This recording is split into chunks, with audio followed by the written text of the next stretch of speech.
Salut à tous, salut, premier jour, ça y est, le roi a démarré, c'est parti, victoire de l'Allemagne, 5-1 hier soir, quelle rencontre, avec une équipe allemande bien huilée, hein. J'ai trouvé vraiment l'équipe de la Mannschaft bien en place, contrairement à ce qu'on pouvait croire ces derniers mois. Elle avait déjà fait bonne impression contre l'équipe de France au mois de mars dernier, en s'imposant. Mais là, hier, on a senti quand même une équipe qui était vachement bien mentalement, bien physiquement, avec un banc qui a été aussi décisif. La rentrée de Folkrud et de Chan ont permis également d'alourdir le score. Alors après, on peut parler des Écossais qui ont été médiocres sur le plan tactique, plan technique, une défense à 5 en grosse difficulté d'entrée de jeu, puisque les Allemands ont mis une pression assez importante en ayant un bloc très haut. Et ça, bien évidemment, que dans le football, on explique beaucoup à nos jeunes qu'on défend en avançant. Donc quand une équipe automatiquement recule, elle est en difficulté, et c'est ce qui s'est passé. Alors avec un premier but cadeau, le premier but de Wirtz, pour moi, est un cadeau. À partir du moment où... Oh, je suis un peu au milieu de la route, excusez-moi. Hop, voilà.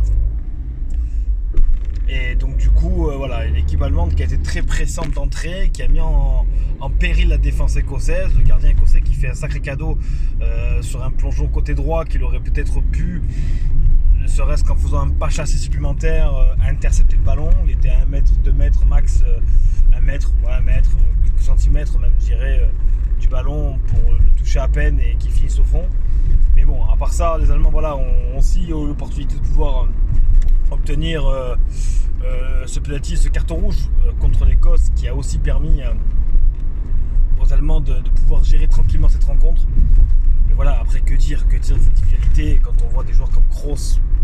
Exceptionnel ce joueur, il est incroyable. Comme au Real Madrid, c'est tout simplement incroyable ce qu'il est capable de faire avec le ballon. En une touche de touche, chaque situation de but passe par Kroos. C'est assez surréaliste, mais quand une équipe va comprendre qu'il va falloir aller défendre sur Kroos pour pouvoir empêcher l'Allemagne d'avancer et de progresser avec le ballon, peut-être que les Allemands seront un peu plus en difficulté, mais ce joueur est tout simplement incroyable dans sa mentalité, dans son jeu tactiquement également. Il est en place au milieu, il récupère, il donne. C'est pas un joueur qui fait beaucoup de fautes. Un joueur complet. Musiala également, numéro 10, qui est très intéressant, qui a pris en maturité. L'ex-Bambi, comme les surnommés les journalistes allemands. Aujourd'hui, c'est devenu un joueur important de cette équipe et un but phénoménal. En plus, il marque un but phénoménal, un geste technique de très haute qualité. Non, et voilà, une équipe allemande qui est vraiment très forte. Bon, manque de peau, Rudiger marque contre son camp. Un but évitable. Même s'il a été plus ou moins bon défensivement, ils n'ont pas été trop inquiétés, puisque l'Écosse a marqué un but, mais en n'ayant aucun tir cadré, du coup, puisque c'est l'Allemagne qui marque contre son camp.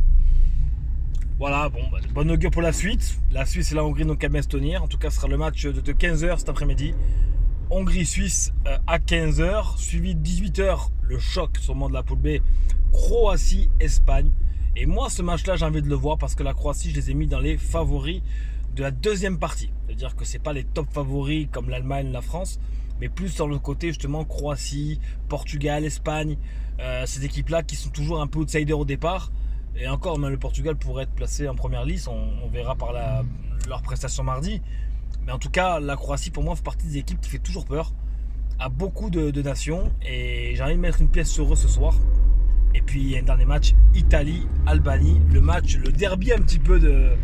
On sait qu'il y a beaucoup d'Albanais en Italie, donc c'est un petit peu un mini derby. Pour deux nations qui s'entendent très très bien. Bon, on va assister, je pense, à une deuxième journée assez intense en termes d'émotion encore une fois. Et nous, on se retrouve très rapidement. Il fait pas très beau, il fait très frais, mais on est là. Vive le football, vive l'Euro 2024 et à très vite. Ciao ciao.